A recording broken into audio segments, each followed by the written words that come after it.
Tony Maddox has sure got a shock. He faces jail. And thanks again to Aboriginal heritage laws that too often seem to be abused or used to defend what is, in my opinion, the imaginary. Tony is a real estate agent in 2J, northeast of Perth, and he decided to build a bridge over the tiny creek at the front of his property that kept washing away the path. And while he was at it, he added a bit of a pond. It's quite nice. Little did he know that he was angering the rainbow serpent that nobody has ever seen. Joining me is Tony Maddox.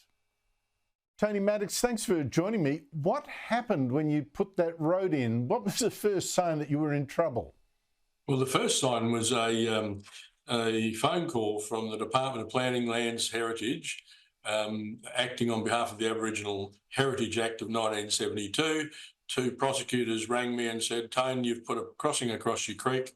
We'd like to come and talk to you about it." So I said, "That's absolutely not an issue at all. Come and talk to me." You know, I was totally, at that stage, totally unaware that the Aboriginal Heritage Act applied to my creek. Like, this crossing has been there for over 70 years now, and we've driven across it. I've driven across it personally the last 40 odd years with my neighbour, because it was my neighbour's farm and I bought it off him. So we've been driving across this particular creek for years and years and years, and nobody ever mentioned anything about Aboriginal heritage until these two blokes rang me. And I simply said to them, "How did you find me? What happened?" They said the Shire had written to them because the Shire had a complaint that I completely blocked the creek. It was a permanent running creek and it blocked all the flow from downstream and la-di-da-di-da. So the Shire then asked me to put a development application in, which I did subsequently, because I'm an ex-councillor, so you do what you can, put a DA in for them, and part of that DA process, of course, alerted the Department of Planning, Lands and Heritage, and hence they came to talk to me. After all that, after that big, long, convoluted talk, they said, "You've broken the Aboriginal Heritage Act," which I didn't even know existed. So I said, "Well, how can I break something that I don't know exists?" They said, "You should have made appropriate inquiries." I said, "Well, appropriate inquiries to me was to the Shire, my title, my town planning scheme. All of those things indicated there was nothing to do with the creek." So I actually even rang Department of Water and Rivers, in those days they were, and consulted with them, and they said, "Look, Tone, as far as we're concerned, it's not a permanent running creek, so you can do what you like on the creek." So with all that knowledge, we proceeded. In all this process, do you know if there's been any Aboriginal complainant that said, "Listen, the rainbow serpent won't be happy with this, what you've done to the water flow here"? Andrew, that's the crazy part about this. Not one of our local elders has complained at all. In fact, quite the opposite. They've all been out here, and I've invited them all out, and they've all said what a wonderful job I've done and how the Woggle will be very, very happy with what I've done. And that's our local elders who live, born and bred in 2J. So no, there was never a complaint. So it's white officials.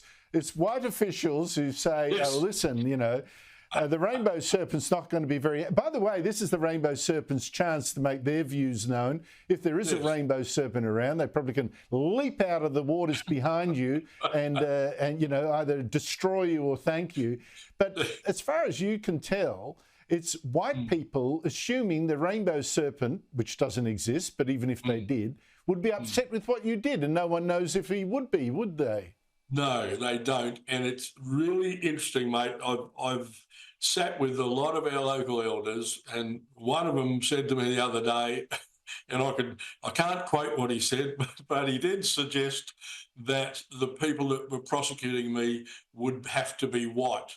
They certainly wouldn't have been Indigenous. We wouldn't have done that, Tone. So I said, "You're right. You're dead right." So it's quite unbelievable, Andrew.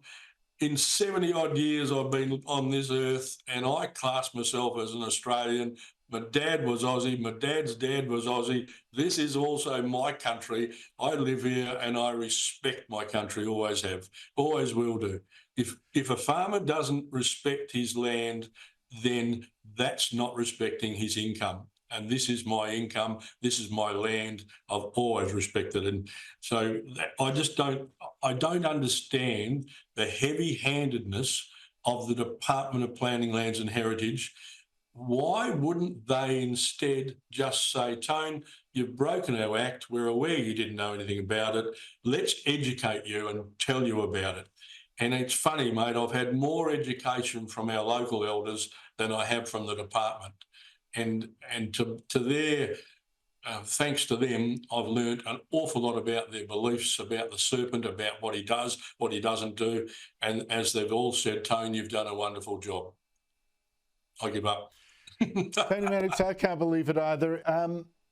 And you now face potentially jail. I mean, that's the ultimate sanction. Yeah. Where's your court case up to? Where's it going?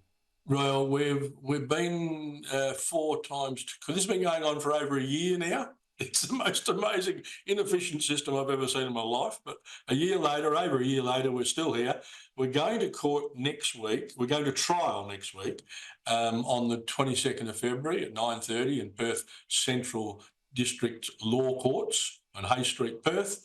And they will then, I think it's set down for a 2-day trial. The outcome of that will determine whether I'm guilty or I'm not guilty, whether I'm fined or I'm not fined. But the other outcome of that, of course, is a huge amount of expenditure on my part already to get it to this stage with a lawyer and a barrister working for me now. All for what outcome? So all this, a year of my life has gone. I literally haven't worked for a year. I've been fighting this for a year. This is just destroys your heart. I tell you, my heart's in my land. Destroys your heart, destroys your head, destroys your soul. It's knocked the hell out of me as a human being. And what is the outcome? You know, the outcome is going to be an awful lot of money I've paid out for what? Even if I'm found guilty, there is nothing in the Act that tells them they have the power to ask me to remove the crossing. So the whole trial and the whole outcome of the trial is, I don't know. There's no words for it. I'm at a loss. I'm a pretty I'm flabbergasted. I'm just, I mean, that's not quite true, Tony. I'm afraid this country is so mad that I'm not astonished. I am, though, upset that it's come to this nonsense. I mean, name me one person who really is offended by what you've done. And I note that the Rainbow Serpent has not emerged during this interview to let their views be known. So please, you know, this, oh my goodness, all the best to you. Thank you so much for your time, Tony Maddox. Andrew, thanks so much, mate.